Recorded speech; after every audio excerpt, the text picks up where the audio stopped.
Uma das coisas que mais me impressiona no ciclismo profissional não é simplesmente a consistência de determinados atletas durante a competição, durante as grandes voltas especialmente. O que mais me impressiona é o que eles conseguem fazer após uma grande volta. Tour de France terminou agora. Imediatamente após o Tour de France, tudo que você imagina é que os caras vão tirar 2 semanas, 1 mês de férias. Imediatamente após o Tour de France, vários ciclistas eles estavam fazendo, por exemplo, a clássica de San Sebastián. Vários deles.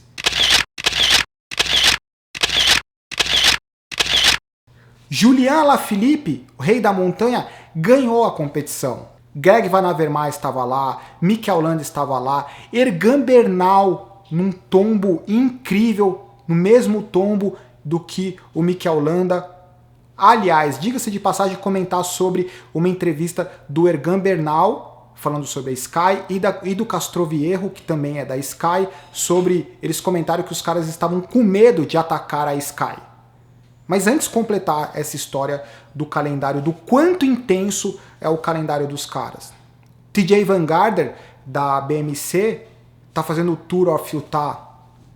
Os caras são realmente uma máquina. Se você começa a acompanhar um determinado ciclista e você começa a observar o calendário do cara, é algo realmente de tirar o chapéu. Eu fico só impressionado e na verdade praticamente esse vídeo é para falar sobre isso. Com certeza existem algumas pessoas que acompanham de forma assídua determinadas equipes ou determinados ciclistas e também com certeza vocês ficam impressionados com o que os caras fazem.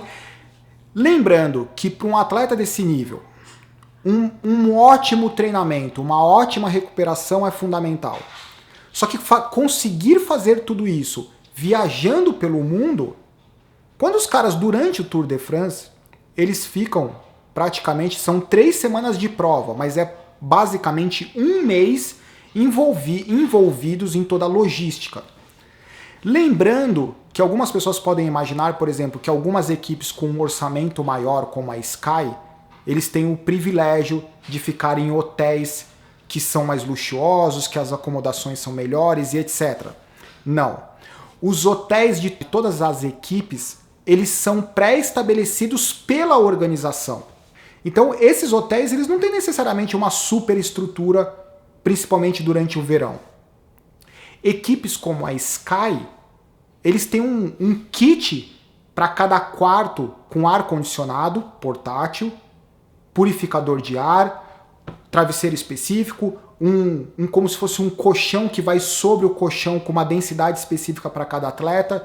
Tudo isso para fazer com que cada atleta sinta um menor impacto de um hotel para o outro.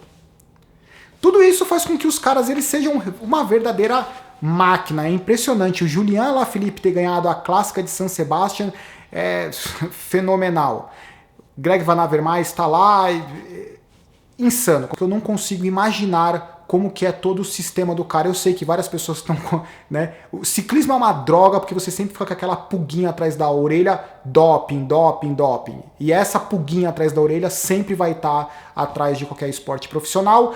Por isso que, como sempre, me coloco naquela posição, tipo uma criança inocente assistindo um programa de televisão, porque afinal de contas, só quem sabe o que realmente acontece são os caras que estão lá dentro. Todo o resto é blá blá blá. Em relação à declaração do Castroviejo e do Egan Bernal. Primeiro que eles falaram sobre o sistema de treino da Sky, que todo mundo imagina que eles são obcecados por números. Eles são obcecados por números. Eu acredito que todo o treino deles é estruturado por números, inclusive potência. Mas segundo os dois, ninguém pré-determina isso. Ninguém fica planejando que numa determinada montanha, você não deve passar de uma determinada potência. Isso eu acredito que é verdade. Eu acho que os grandes nomes como o Chris Froome lutando pelo título, ou no caso o Geraint Thomas, talvez em alguns momentos eles achem que é mais conveniente não atacar ou não responder um ataque e perder os 5, 10 segundos. Mas tudo isso é uma questão de feeling combinado com rádio. Ei, faltam apenas 500 metros. Deixa o cara aí, você vai perder apenas 2 segundos e você tá 30 segundos na frente, não se desgaste. Então, eu acho que é uma combinação perfeita entre número, feeling e informação. Mas segundo os dois, a informação mais bacana sobre o que o Castroviejo e o Egan Bernal eles disseram em entrevistas separadas é de que durante o Tour de France eles sentiam que as outras equipes eles tinham medo de atacar a Sky. Eles não atacavam a Sky. O Egan Bernal, especificamente, ele diz que em vários momentos ele se via andando no limite. E mesmo assim ninguém atacava.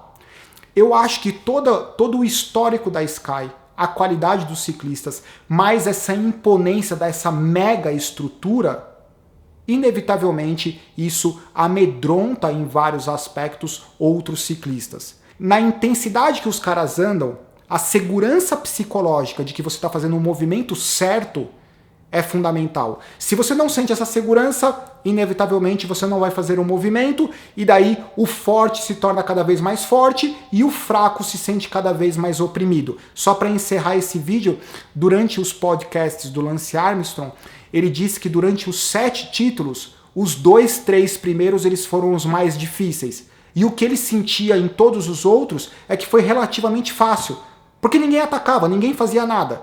Já estava todo mundo convencido de que o segundo lugar era o melhor lugar para estar, porque o primeiro lugar já estava definido com ele. Então, eu acho que é um ótimo exemplo do que essa sucessão de sucesso ela acaba fazendo com a segurança de outros atletas. Eu acho que é isso. Só um bate-papo. Sempre bom compartilhar um pouco sobre ciclismo. O que vocês acham sobre isso? Sobre a Sky, logicamente, e sobre o calendário dos caras. É uma coisa insana. Tchau, boa noite.